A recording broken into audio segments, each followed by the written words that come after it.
Every day it gets a little bit worse. Today I'm going to talk about how things have gotten worse. Why this is so important to Canada, aside from the economics of it all. And since yesterday I was accused of cherry picking, let's go through those cherries. Let me start here because this one page from oilprice.com says so much. Defense Secretary vows to take back Panama Canal. Oil prices dropped to lowest level since pandemic as trade war accelerates. Yeah, the United States decided to impose a 104% tariff on China. China came back with an 84% tariff on the US. As a result, oil prices have crashed to the lowest point since 2021. And this sparks fear of a recession. Now, I know that this looks good, especially the price of gasoline coming down, but think of the price of oil like pork. If it's cooked just right, that's delicious. If it's overcooked, that's terrible. If it's undercooked, it's fatal. Same thing with oil. If it's right in that sweet spot, everybody benefits. If it's too expensive, the price of everything goes up. Everyone hates it. If it's too cheap, everyone loses their job. And remember, cheap oil is bad for Canada's GDP. I'll come back to that in a sec. Now, the US is constantly coming up with reasons why they're doing this. Chief among them, the world's just not buying their products because the world hates the United States. Top 10 best-selling cars in the US, 4 of them are pickup trucks, full size, 2 of them are the same truck. Now, there's 2 problems with American cars. 1, they're too big. 2, they're shit. Let's face it, in Europe, most of those cities are medieval. A truck won't fit down those roads. A compact barely fits down those roads. Same in Japan. Meanwhile, in China, where they have the space for a big vehicle, they're building things like this. This is the Yangwang U8. Not only is this a good luxury SUV, it doubles as a boat. Yeah, you can use it as a boat for half an hour. Let's see you do that with your Ford F-150. This story is repeated again and again and again. American products are being left behind because the world builds better products. Now, someone yesterday mentioned that all this is going down in the stock market, but things aren't that bad. You just haven't felt it yet. Now, right now, Trump's tariffs are down here at the bottom of this list of financial crises, but you'll note that some of these are on the list a couple times because they occur for an extended period of time.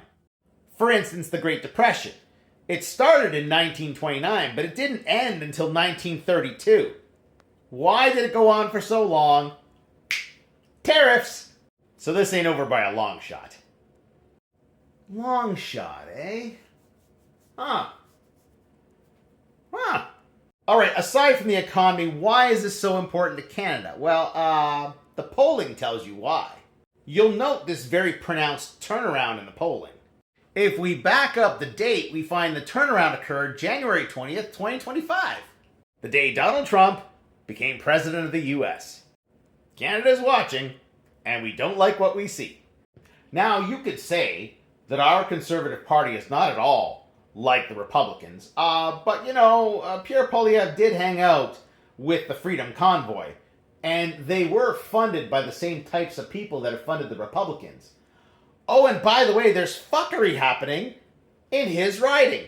Here's the list of candidates running in Carleton. Pierre Poilievre, the incumbent. And here's everybody else. And everybody else. Last I checked, there was 91 candidates for Carleton. What a coinky-dink.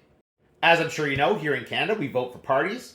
As long as the parties get to 172 seats, they have a majority government. We call that first past the post, and this is allegedly a protest against first past the post. This system has been in place for hundreds of years, and right now, the Liberals are very much benefiting from this system. So I don't think they're protesting it.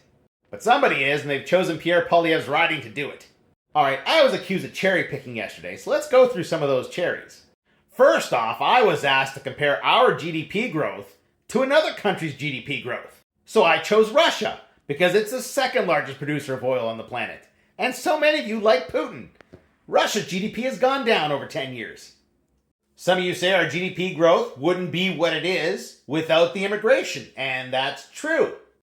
And given that we've slowed down our immigration, our GDP will take a hit.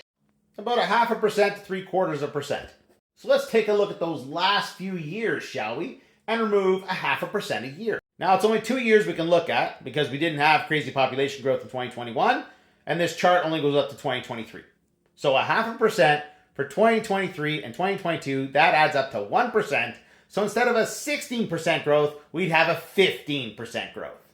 Cherry picking indeed. But what about this? How terrible our performance is in real GDP per capita growth over the last 10 years. Well, first up, let's see who we share the bottom with.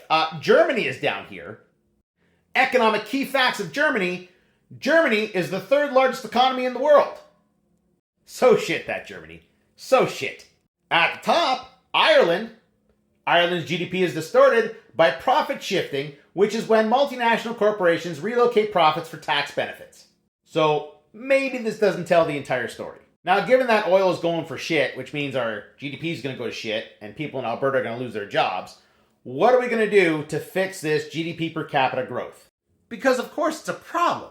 That's why I was so vocal about this problem. How do we fix it? More investment in business, fewer people. Well, we've already changed our immigration targets. So, check. Part 2 is getting companies to invest in higher productivity. That's already started. And given that more people are going to be out of work, we got to retrain them and get them into good jobs. Jobs that address the problems we have. So just a reminder, I'm not the one cherry picking. I'm the one that gives you the full story.